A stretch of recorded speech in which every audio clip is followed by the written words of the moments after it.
성도님들 안녕하십니까?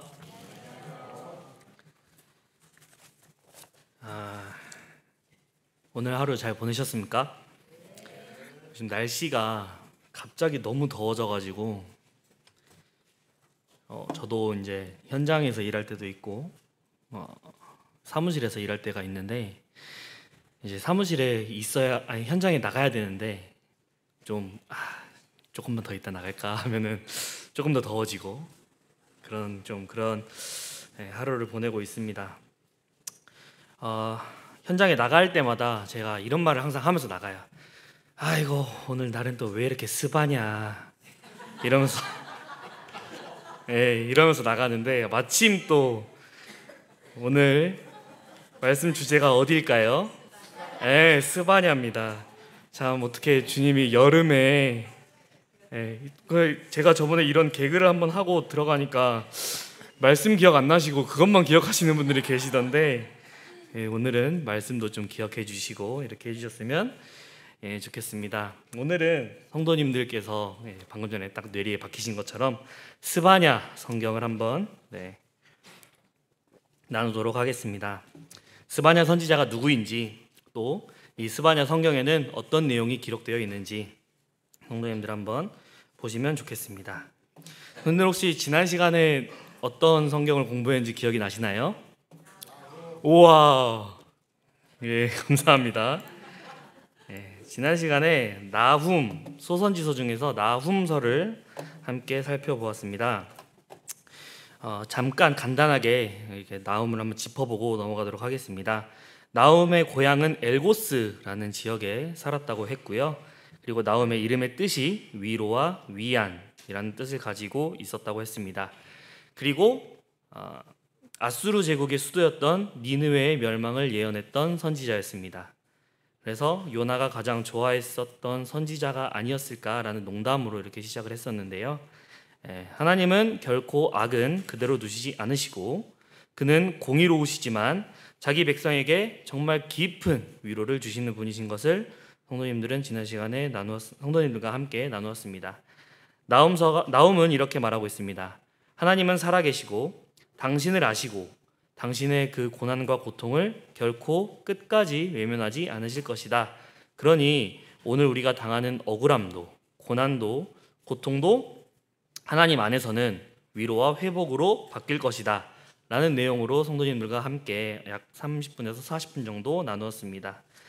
그러면 지금 이 시간에는 스바냐, 다음 성경인 스바냐는 어떤 내용을 다루고 있는지 그리고 어떤 시대적 배경 속에서 이 스바냐 선지자가 이 성경을 썼는지 한번 알아보도록 하겠습니다. 소선지서는 당시에 이스라엘과 유다 사회의 도덕적과 영적인 상태에 대한 하나님의 심판과 구원의 메시지를 전달하고 있는 성경입니다. 이는 단지 그 시대 그 상황에서만 처한 상황이 아니라요, 정말 이 현재를 살아가고 있는 우리들에게도 중요한 교훈을 주고 있습니다. 하나님의 정의와 하나님의 사랑, 그리고 인간이 죄를 짓고 그 죄에 대한 회개의 중요성과 필요성을 전달하고 있습니다. 그렇기 때문에 정말 한참 된 2000년이 넘은 그 시대의 구약 시대를 우리와는 전혀 관련이 없다, 그냥 단순히 읽고 넘어가는 정도에서 그치면 안 될 것입니다. 하나님께서는 세상을 창조하시고 지금까지 창조 이래로 지금까지도 이 세상을 운행하고 계십니다. 그리고 역사하고 계십니다.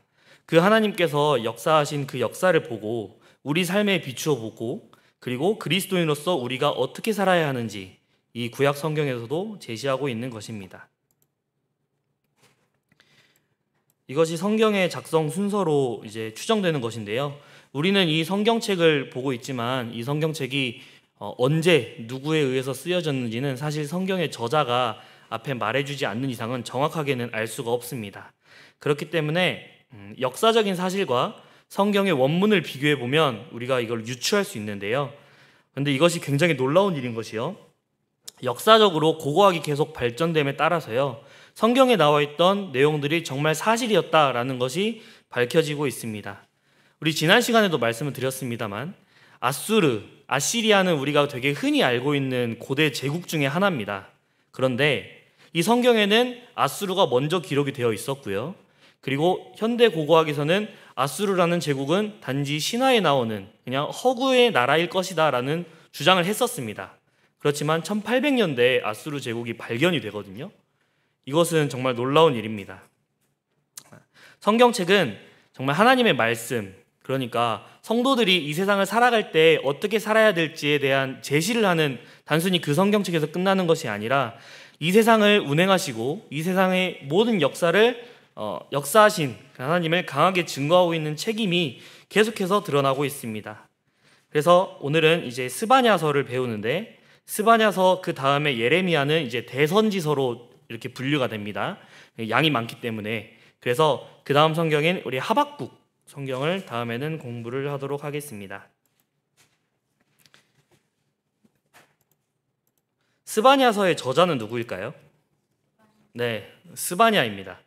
스바냐의 이름의 뜻은 여호와께서 숨기시다 혹은 귀하게 여기시다, 보호하시다 라는 의미를 가지고 있습니다. 성도님들 혹시 내가 무언가를 숨겨야 한다고 한다면 어떤 걸 숨기세요? 쓰레기를 숨기시나요? 아니면 좀 중요하고 값이 나가는 걸 숨기시나요? 값이 나가는 걸 당연히 숨기고 싶으시겠죠. 집에 쓰레기통은 사실 보이는 데 있잖아요. 쓰레기통을 막 장롱 안에서 숨겨놓고 살진 않잖아요. 이거 여호와께서 숨기신다는 것은 하나님께서 정말 소중히 여기시기 때문에 보호하기 위하여 숨기신다라는 의미를 가지고 있는 것 같습니다. 여호와의 날은 온 세상에 하나님의 불같은 심판이 임할 것이고, 임할 때에 하나님께서 정말 소중히 여기시고 사랑하시는 자를 숨기시고 보호하신다라는 의미를 가지고 있는 것 같습니다. 스바냐 1장 1절에서 스바냐가 누구인지 언급을 하고 있습니다. 한번 성경책 한번 봐보실까요? 구약성경, 제 성경으로는 1306페이지에 있는데 스바냐 1장 1절 제가 가지고 오긴 했지만 직접 성경에 나와 있는 내용 직접 성경을 보고 한번 읽어보셨으면 좋겠습니다. 다 같이 한번 읽어보겠습니다. 시작.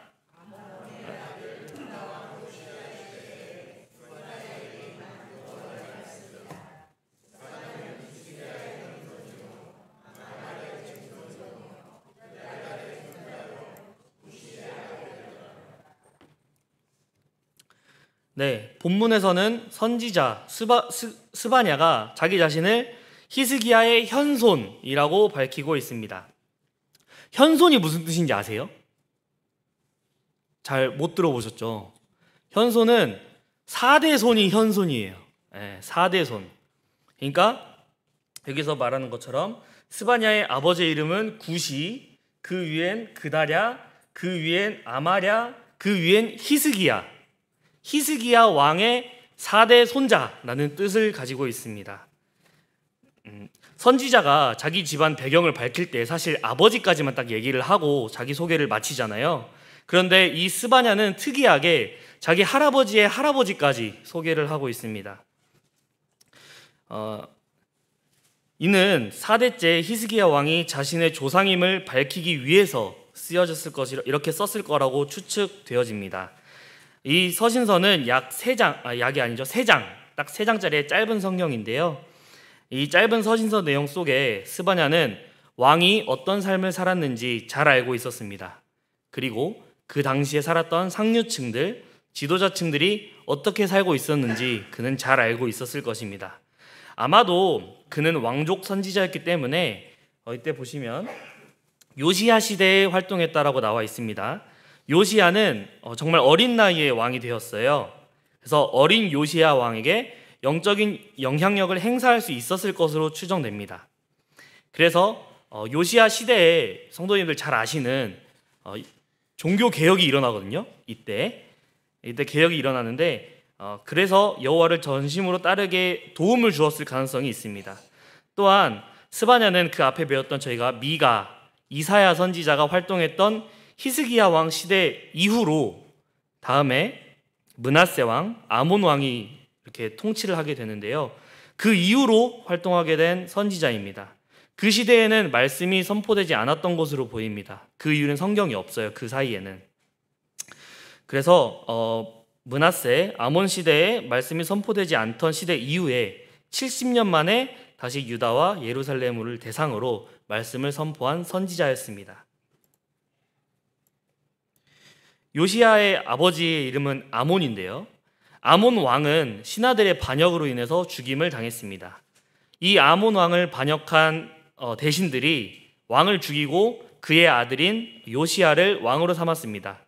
그 당시에 요시야는 8살이었다고 열왕기 하에 내용이 나와 있습니다. 왕이 이렇게 암살을 당해서 죽임을 당하고 어린 왕이 즉위를 했을 때 남유다의 당연히 상태는 혼란스러웠겠죠. 정치적으로 매우 불안정한 상황이었을 것입니다. 또 그 당시에는 유다와 예루살렘에 심각한 우상 숭배와 이방인의 풍습이 자리 잡고 있었습니다. 므낫세 왕이라고 하면 굉장히 악한 왕이라고 되어져 있는데요. 므낫세 왕과 아몬 왕 때 굉장히 악한 일들을 많이 했습니다. 적극적으로 그 당시에 강대국이었던 아수르의 풍습을 쫓아서 우상을 숭배했습니다. 요시야가 성전을 고치다가 발견된 율법책의 말씀대로 종교 개혁이 단행되었지만 하나님의 심판을 돌이키기에는 역부족이었습니다. 쌓여진 탑을 무너뜨리는 것과 다시 쌓는 것 중 어떤 것이 더 빠를까요? 다시 쌓는 게 빠를까요? 무너뜨리는 게 당연히 빠르겠죠. 하나님께 돌아가려는 시도를 요시야 왕이 했지만 너무 오래된 무너진 탑을 다시 쌓기에는 시간이 부족했던 것 같습니다. 정말 이 므낫세 시대에 이 요시야 왕 전 왕 시대에 얼마나 잔인하게 얼마나 하나님의 말씀을 안 들었냐면요. 탈무드와 유대 역사 전승에 따르면 므낫세가 이사야를 톱으로 켜서 죽였다라는 내용이 있습니다. 그 내용에 따르면 이사야 선지자가 하나님의 말씀을 담대히 전하고 우상 숭배를 책망하자 므낫세가 분노하여 그를 죽이려 했고 이사야는 도망하여 나무 속에 숨었지만 므낫세가 그 나무를 톱으로 켜서 죽였다라는 전승이 내려옵니다. 이것이 물론 성경에 나와 있는 내용은 아닙니다만 톱으로 켜서 죽임을 당한 고난에 대해서 신약 성경에도 나와 있는 것이 어느 정도는 일리가 있지 않나라는 생각이 들어집니다. 약소국의 지배를 받던 나라가 강대국의 풍습과 가치관을 따르는 것은 굉장히 일반적인 현상이었습니다. 그렇기 때문에 그 당시에 남유다가 있었지만 영향력을 행사하던 건 아수르 제국이었거든요. 그래서 그 아수르 제국의 이방 종교와 풍습을 타파하는 것은 그 종주국에 대한 반역으로 여겨질 수도 있는 일이었습니다. 그럼에도 불구하고 요시야가 종교개혁을 단행할 수 있었던 것은 아마도 요시야 주변에 경건한 사람이 많았을 것으로 추정됩니다. 스바냐 같은 사람들이요. 그리고 동시에 그 강력하던 아수르가 점점 지배력을 잃고 있었습니다. 그리고 그 아수르 제국의 자리는 당시에 성장 중이었던 바벨론 제국이 차지하게 됩니다. 이것이 남유다 왕의 계보입니다. 히스기야 왕은 정말 선한 정치를 했지만 29년 정도 통치했고요. 성전을 정화했고 유월절을 부활시켰고 우상 제거 등 종교개혁을 이끈 왕이었습니다. 그렇지만 그의 아들이었던 므낫세, 그의 아들이었던 아몬은 매우 악한 왕으로 평가되는데요. 우상 숭배를 부활시키고 무지한 피를 굉장히 많이 흘렸습니다. 그의 아들인 아몬 왕은 아버지의 우상 숭배를 그대로 따르고 약 2년밖에 통치하지 못하다가 신하들에게 암살당하고 맙니다. 암살당해서 아몬 왕을 이어 왕이 된 요시야는 8살밖에 되지 않았습니다. 성전을 수리하던 중 율법책을 발견해서 대대적인 종교개혁을 단행했지만 요시야의 통치 횟수는 약 30년밖에 되지 않았습니다. 므낫세는 55년, 아몬 2년 하면 거의 60년이 달하는 세월인데 이 60년 동안 망가질 대로 망가진 남유다의 악한 모습을 돌이키기엔 부족한 시간이었습니다.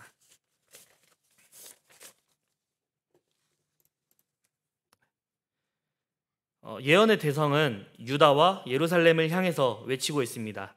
그리고 스바냐 성경을 자세히 보시면요, 유다와 예루살렘에게만 외치는 것이 아닙니다. 2장부터는 이방 나라에게도 말하고 있는 것을 볼 수 있는데요. 블레셋, 모압, 아수르 등의 나라에게도 너희들이 멸망할 거다라고 예언하는 모습을 보여주고 있습니다. 하나님께서는 남유다의 하나님, 예루살렘만의 하나님이 아니신 것입니다. 예루살렘의 하나님이시고 남유다의 하나님이시지만 예루살렘만의 하나님이 아니시고요. 남유다 만의 하나님이 아니신 온 세계의 모두의 하나님이심을 이 성경은 밝히고 있습니다. 스바냐서의 주제를 제가 정해봤는데요. 스바냐서의 주제라고 한다면 여호와의 날이라고 정할 수 있을 것 같습니다. 스바냐서 1장 7절에 보면 주 여호와 앞에서 잠잠할지어다. 이는 여호와의 날이 가까웠으므로 여호와께서 희생을 준비하고 그가 청할 자들을 구별하셨음이니라. 스바냐 1장 7절 말씀입니다. 이 날은 하나님께 대적하는 자들을 심판하고 또 하나님을 따르는 자들에게 복을 가져다 준다라는 내용입니다. 스바냐서는 여호와의 날이라는 이 주제를 가지고 하나님의 진노 그리고 하나님께서 하실 진노를 멸망을 선포하십니다. 그리고 세상에 임할 파괴를 선언하고 다가오는 회복에 대한 예언으로 정말 짧지만 강한 성경입니다. 스바냐서가 선포하는 이 여호와의 날의 최종 목표는 무엇일까요? 하나님께서는 무엇을 이루시기 위해서 범세계적인 심판을 이루신다고 말씀하고 계실까요? 네, 감사합니다. 하나님께서는 회복을 위해서 이 심판을 하시겠다고 이 성경에서 말하고 있습니다. 무엇보다도 자신의 백성을 포함한 세상의 모든 사람들이 하나님의 은혜 앞에 회복해서 여호와께 참 예배를 드리기 위함인 것입니다. 스바냐는 그날이 오면 여호와의 심판이 온 열방뿐 아니라 이스라엘에게도 임할 것이며 회복 역시도 이스라엘에게만 해당된 것이 아닌 온 열방에게 임할 것이다 라고 이 성경은 말하고 있습니다. 성도님들, 그런데 제가 여호와의 날을 강조했던 선지자가 한 명 더 있었던데 혹시 기억하시나요? 네? 네, 맞습니다. 네, 한 명 더 있었습니다. 성도님들 기억력이 되게 좋으시네요. 거의 1년이 지났는데 성도님들께서 기억해 주셔서 감사합니다. 요엘 선지자도 똑같이 여호와의 날이라는 표현을 굉장히 많이 했어요. 요엘은 메뚜기 떼 재앙을 선포했었는데 메뚜기 재앙을 하나님의 심판으로 설명하면서 이를 통해서 회개해라 라는 내용들을 말했습니다. 그리고 여호와의 날, 즉 하나님께서 임재하셔서 심판하시는 날이 점점 다가오고 있다라고 경고하고 있습니다. 요엘과 스바냐는 모두 여호와의 날을 강하게 강조한 소선지자입니다. 그런데 차이점이 있습니다. 요엘은 여호와의 날의 회개와 회복을 조금 더 강조했다면 여호와의 날을 회개하면 소망의 날을 조금 더 강조했는데 스바냐는 심판이 반드시 임할 것이다. 남은 자에겐 기쁨과 회복이 되어지는 날일 것이다 라고 말하고 있습니다.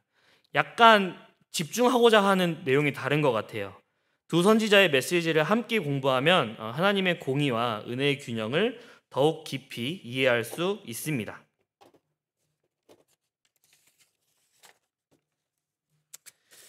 스바냐서는 3장으로 구성이 되어 있는데요. 제가 그래서 각 장의 주제를 적어봤습니다. 1장은 유다에 대한 심판을 선언하고 있습니다. 그리고 2장에서는 이런 유다 백성들에게 회개를 촉구하고 있고 열방들에 대한 심판을 예언하고 있습니다. 3장에서는 예루살렘의 죄를 고발하고 그리고 하나님의 말씀으로 회복된 백성들을 통한 하나님의 기쁨을 말하며 마무리되어집니다. 스바냐 성경의 흐름을 심판, 경고, 회복과 약속의 구조로 정리했을 때 한 종이에 적었을 때 이렇게 볼 수 있을 것 같다라는 생각이 되어집니다. 이 말씀의 주제는 하나님께서는 반드시 어느 날 여호와의 날에 심판하실 날을 정해 놓으셨고 그리고 심판을 하시지만 회복을 약속하시는 공의와 은혜의 메시지입니다. 이 전체 구조는 한마디로 정리했을 때 심판은 반드시 있으나 회개한 자에겐 반드시 회복이 있다라는 복음의 원리를 담고 있는 것을 담고 있습니다.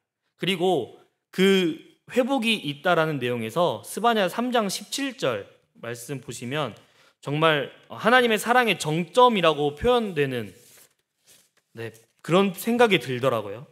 스바냐 3장 17절 제가 이따가 자세하게 보긴 할 건데요. 이 복음의 원리가 제가 복음을 알고 복음을 듣고 구원을 받았지만 정말 하나님의 복음은, 하나님의 사랑은 얼마나 크고 위대한가를 제가 이 스바냐 공부를 하면서 다시 한번 깨달았습니다. 그래서 오늘 이 시간 스바냐서 3장 17절 조금 이따가 자세하게 한번 살펴보도록 하겠습니다. 스바냐서는 전체적으로 하나님의 심판과 회복, 심판과 회복이라는 두 축으로 구성된 선지서입니다. 특히 여호와의 날이라는 강력한 주제를 중심으로 죄에 대한 심판 그리고 남은 자들에게 주어질 회복의 소망이 함께 담겨 있는 성경책입니다. 그럼 지금부터 이 스바냐서를 조금 더 깊게 한번 보도록 하겠습니다. 먼저 1장 1절부터 6절까지는 파멸을 선언하고 있습니다. 하나님은 유다 백성의 죄악에 대해서 전면적인 심판을 선포하십니다. 이들은 우상을 섬기고 하나님을 찾지 않고 하나님을 멸시하는 삶을 살고 있었습니다. 제 마음대로 살던 그들에게 돌아올 것은 하나님의 공의의 심판이었습니다. 그리고 그 심판을 얘기하고 있습니다. 이어지는 1장 7절부터 18절까지는 여호와의 날의 심판에 대해서 얘기하고 있습니다. 여호와의 날은 단순히 그런 날, 여호와의 날이라는 딱 지정된 날이 아니라 하나님께서 역사 가운데 깊이 개입하시는 날입니다. 즉 죄에 대한 최종적인 심판의 날을 예언하고 있습니다. 그날에는 그 어느 누구도 이 심판을 피할 수 없을 것입니다. 높은 자나 낮은 자나 제사장이나 평민 그리고 모든 사람들이 하나님의 진노를 피할 수 없습니다. 은과 금도 사람을 구원하지 못하고 무서운 불이 세상을 삼키는 날이 될 것입니다. 그렇지만 소선지서는 계속해서 심판을 얘기하고 있지만 심판만 말씀하고 끝나는 성경이 아닙니다. 2장 1절부터 3절까지 회개에 대한 마지막 경고가 주어집니다. 아직 기회가 있다라고 얘기를 하고 있습니다. 겸손한 자, 하나님의 법을 따르려는 자에게는 그날에 숨김을 받을 것입니다. 은혜의 문이 열려 있음을 다시 말씀하고 계십니다. 이후에는 하나님의 심판이 단순히 유다, 예루살렘에만 임할 것이 아니라 전 지구적인 심판이 있을 것을 얘기하고 있습니다. 2장 4절부터 15절까지는 열방 나라들에 대한 심판이 나와 있는데요.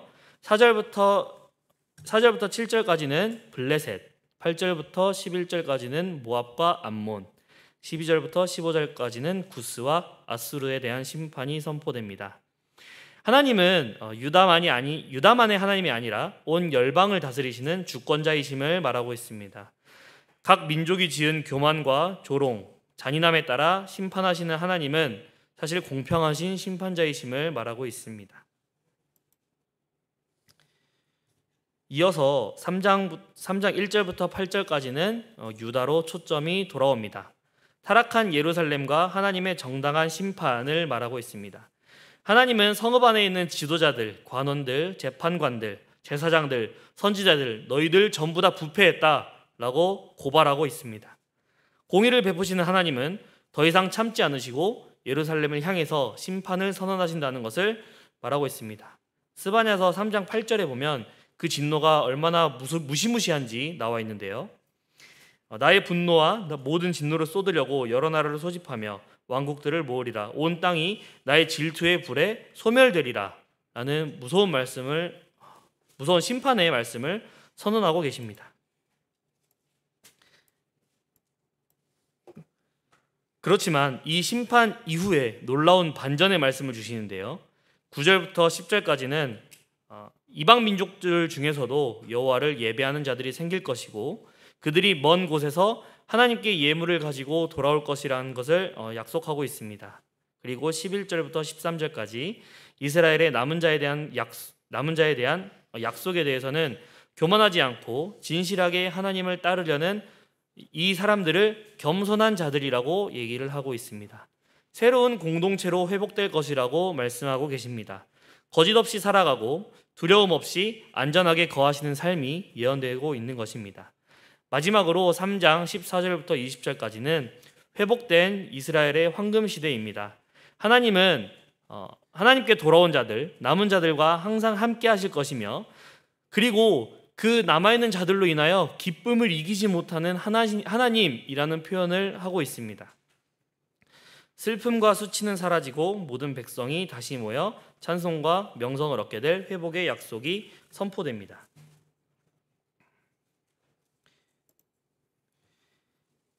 제가 방금 이렇게 성경 3장이 정리가 끝났는데요. 이렇게 간단하게 제가 정리를 해보았으니 성도님들께서는 집에 가셔서 한번 읽어보시기 바랍니다. 한번 읽어보시고 이 스바냐 선지서가 스바냐 이 선지자가 어떤 말을 하고 싶은 것인지에 대해서 얘기를 한번 생각을 해보셨으면 좋겠는데요.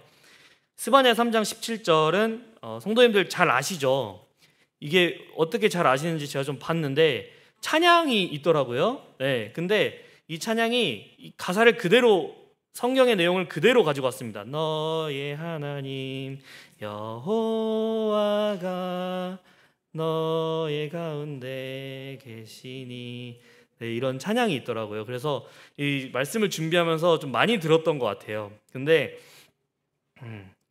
더 부르면 좋겠지만, 네, 말씀 듣고 나중에 집에 가시면서 들으셔도 되고요.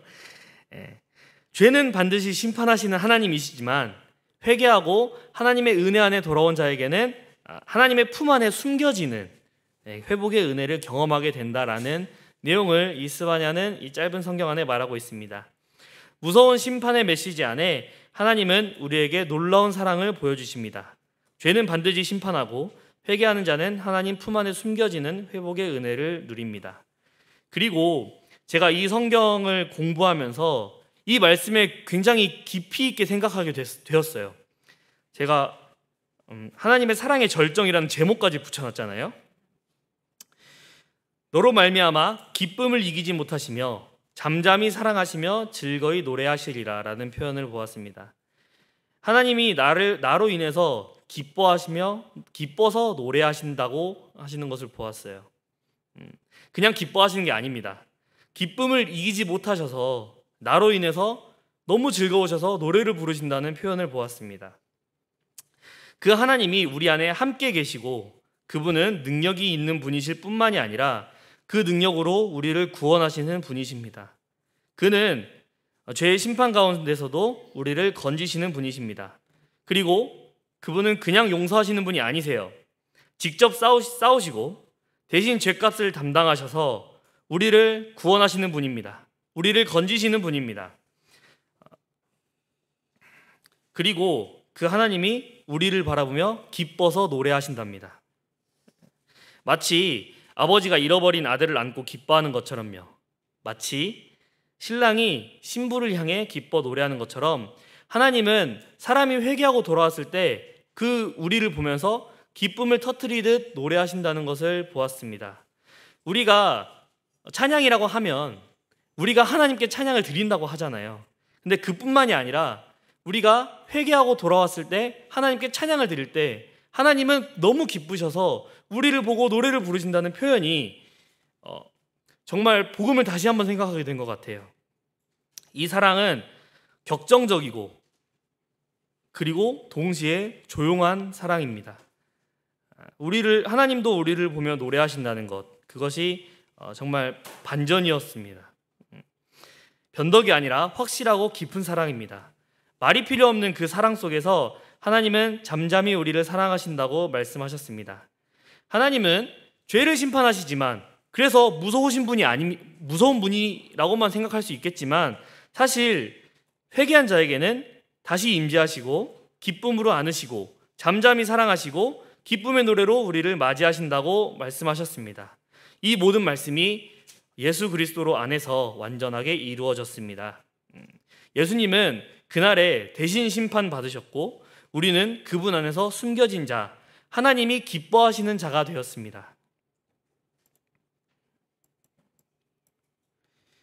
스바냐서의 예언은 당시 유다 왕국과 이방 민족들에게 주어진 심판의 경고였습니다만 이 메시지는 현대를 살아가는 우리들에게도 중요한 의미를 가집니다. 스바냐 선지자는 유다 왕국이 영적으로 가장 혼란스러웠던 시기에 하나님의 심판과 구원의 메시지를 전달한 선지자였습니다. 그의 예언은 죄에 대한 하나님의 심판을 경고하면서도 회개한 자들에게 주어질 회복과 구원의 약속을 강조하고 있습니다. 스바냐서의 메시지는 오늘날을 살아가는 우리에게도 경고와 희망을 동시에 제공하며 하나님께서 우리를 끝까지 사랑하시고 그리고 우리를 인도하신다는 사실을 말해주고 있습니다.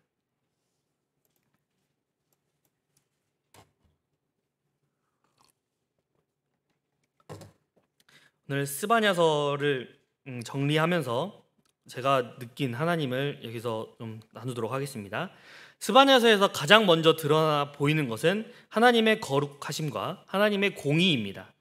유다 백성들은 겉으로는 하나님을 잘 섬기는 것처럼 보였지만 실제로는 우상을 겸하여 섬기며 혼합된 신앙을 살아간 것으로 보입니다. 그런데요, 오늘날 우리가 살아가는 세대는 어떻습니까? 대한민국이 단군 이래로 가장 부유한 삶을 살고 있다라는 말을 하곤 합니다. 그런데 하나님께서 보셨을 때 우리의 삶은 어떨까요? 지금처럼 하나님을 무시하던 시대가 없었습니다. 하나님을 없는 양 살고 또 하나님을 믿는 교회 다니는 사람들을 무시하고 우습게 생각하며 하나님 믿는 사람들을 되게 바보 취급하면서 살아가고 있습니다. 하나님이 어디 있냐며 심지어는 하나님을 무시합니다. 하나님을 무시합니다. 그런데 그런 교회를 다니는 성도님들 혹시 어떠신가요? 오늘날 우리 교회 안에서도 성도들은 예배를 드리고 찬양을 드리지만 삶은 세속적인 이중적인 신앙 속에 머무를 수도 있습니다. 우리는 하나님을 말하고 하나님을 믿는다고 말합니다만 그 삶의 순간순간에 살아가는 중심에 하나님이 계신지 잘 살펴보기가 어려운 것 같습니다. 그리고 하나님께서는 그것을 굉장히 슬퍼하실 것입니다.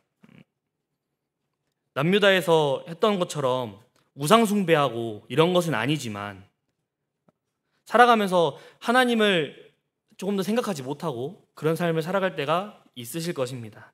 스바냐는 하나님 앞에서 진실한 회개와 거룩한 삶을 말하고 있습니다. 여호와의 날은 단지 고대 그 시대를 살아가던 그 사람들을 향한 말씀만이 아닙니다. 역사의 마지막을 향한 하나님의 경고입니다. 이날은 무서운 심판의 날이며 모든 이가 하나님 앞에 책임을 지는 날입니다. 우리는 이 세상에서 성공만을 추구할 것이 아니라 영원 앞에서 오늘을 살아가고 있는지 다시 한번 점검해 볼 필요가 있습니다. 성도로서 정체성을 붙잡고 하나님의 뜻에 맞게 살아가야 할 책임이 있습니다. 사실 수요 집회 말씀에 좀 위로하고 이런 말씀들도 필요하지만 내 스스로 다잡고 하나님께 다시 기도함으로 돌아가는 말씀이 필요하다고 생각을 했습니다. 그래서 물론 저도 그렇게 살아가고 있지 못하지만 성도님들께 필요한 말씀이다라고 생각이 들어서 좀 강하게 전달을 드리는 점 양해 부탁드립니다. 그리고 스바냐서의 마지막은 너무나도 놀랍고 따뜻합니다. 3장 17절은 너로 말미암아 기쁨을 이기지 못하시며 즐거이 부르며 기뻐하시리라 라는 하나님의 기쁨을 말해주고 있습니다. 하나님이 사람을 구원하시는 것이 우리를 단지 용서해서 그치는 것이 아니에요. 용서하시고 그 용서한 대상을 말미암아 기뻐하신다고 하십니다. 기쁨의 대상으로 삼으신답니다. 하나님께 회개하고 돌아간 우리는 하나님의 사랑과 환대를 받는 존재가 되었습니다. 이것이 복음의 핵심입니다. 회개한 자는 단순히 심판에서 벗어난 것이 끝이 아니라 하나님의 사랑과 환대를 받는 존재가 되었고, 그리고 우리는 여호와의 날에 멸망당할 존재에서 하나님께 숨김받아질 존재로 변화되었습니다.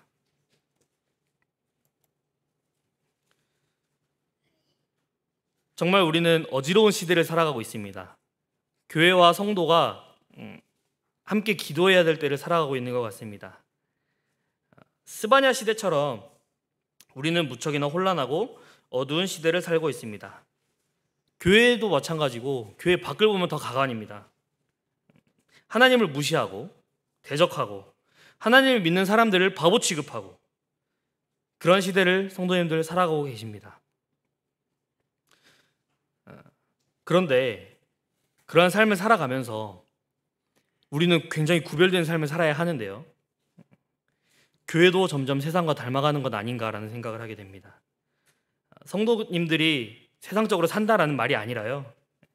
성도님들 개개인적으로 세상에서 살다 보면 분주하잖아요. 어렵잖아요. 그렇게 살다 보면 하나님을 찾는 그 기도가 점점 약해질 수 있다라는 생각을 하게 되었습니다. 그래서 이 말씀을 준비하면서도 기도를 굉장히 많이 했어요. 스바냐서 2장 3절 한번 봐볼까요?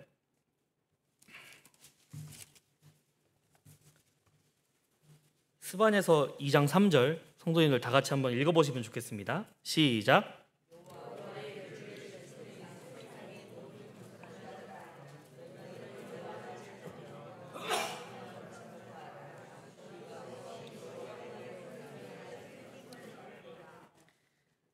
아멘. 감사합니다.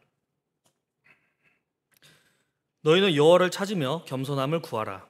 여호와를 찾는 자들을 겸손한 자라고 말씀하고 계십니다. 그렇게 하면 너희는 숨김을 받을 것이다 라는 말을 하고 있습니다. 이 말씀은 하나님께서 기도하라는 하나님의 간절한 초대인 것 같다라는 생각을 하게 되었습니다. 어디서 이런 말을 들었어요. 기도하지 않는 곳은 사단의 잔치집이랍니다. 기도하는 곳은 사단의 초상집이래요. 우리는 언제 어디서나 사단을 초상집 만들어야 되지 않겠습니까? 그리고 흘러가 버린 물은 더 이상 방아를 돌릴 수 없습니다. 지금 흐르고 있는 물이 방아를 돌릴 수 있어요. 지금은 교회가 기도해야 될 때입니다. 성도가 깨어서 기도하며 여호와를 찾을 때입니다. 나 자신부터 저도요. 다시 기도의 자리로 돌아가야 합니다. 하나님은 기도하면서 하나님을 찾는 자에게 이러한 위로의 말씀을 주십니다. 3장 17절로요. 너희 가운데 계신 너희 하나님 여호와는 구원을 베푸실 전능자시다. 그가 너로 말미암아 기쁨을 이기지 못하시며 너를 잠잠히 사랑하시며 너로 말미암아 즐거이 부르며 기뻐하시리라 하리라.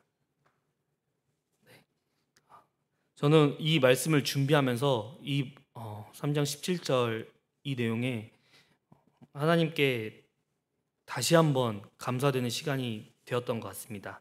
성도님들도 각자가 느끼신 바가 다르실 것이라고 생각이 되어집니다만